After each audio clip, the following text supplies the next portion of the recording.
Alright, here's my setup. As you can see, nothing fancy. It's all homemade. All it is, this is on the front of my trailer. Sorry about the wind.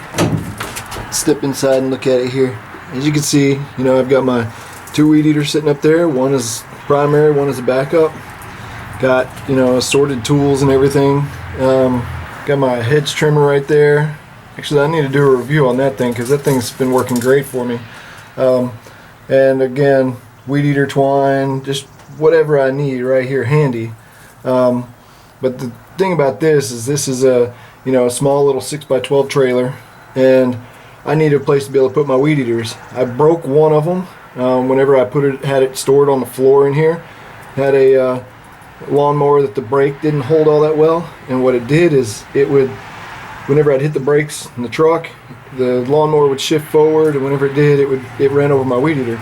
So I did this. The walls of this thing, they're just, it's metal enclosed trailer here, and the walls are just real thin plywood. So in order to fix that, I went and I put me a piece of thicker plywood, and we'll see it right here, a little bit thicker plywood right here. And I found out where the wooden where the wood was behind there, so that I could screw. I got screws going across right here, and got some going down here as well.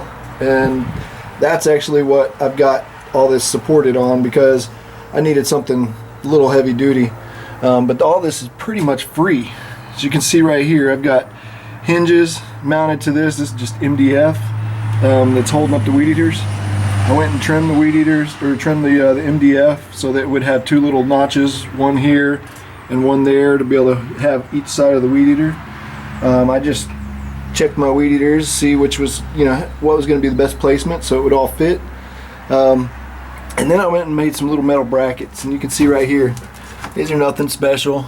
Just took some regular metal, sheet metal, and just cut it out to what I thought was going to work best. In order for it to hinge properly, I've got the screws right here on either side. In order for it to hinge properly, I had to cut out this little notch right here, because whenever this flips up, you'll see right here, it needs the room right there. So, and I just cut out the place right here. What I did is I took these and I bent them, just put them in my vise and just bent it real quick, and then went and put it up here, tested it out, drew my little notch there, went and cut that out. And then drilled my holes here so that I could mount it down. And I'm going to make it a little bit better. I may show you guys later something that'll just slide over the top of this to lock it down, because right now I'm using nails and sticks and whatever. You can see right here, here's the stick I use. It's been here forever. It's been working just great. Just press it in here, and it just has to keep it from lifting up so that the weed eater doesn't fall out. Same thing down here. This is just a little bit different, but it's been working fine. But here's the other thing. I thought about this ahead of time.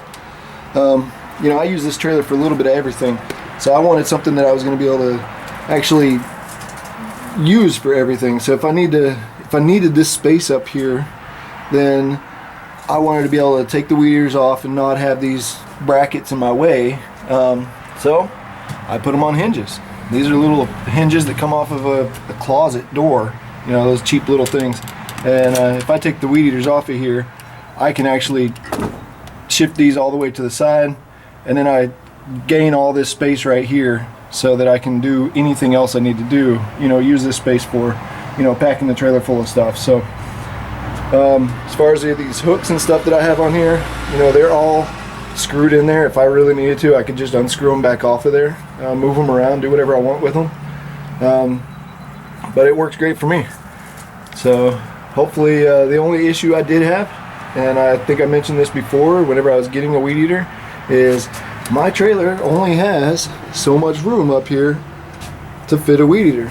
So I went and bought a Echo model weed eater, and it wouldn't fit up there. It was too long. And I did a review on that one. And I also went, whenever I was buying this FS70R that the steel, I did a review on that as well. But I also looked at another model, and told them, you know, I brought my trailer out there and everything else, and I said, hey, I need to take this out and go and test whether or not it's going to fit in my trailer. And sure enough, it didn't. So then I got this model right here, and I came out here and it fit just perfectly. You can see right to the edge and then right to the edge again. So it's you know, you just got to work with what you got, and that's what I got. So it worked great for me. So let me know what you think. Send me links to some videos or whatever that you guys probably have where you may or may not have built your own. And you know, I'd love to see what you got. Maybe change this idea up and make it a little closer to yours. Who knows? So thanks for watching, guys.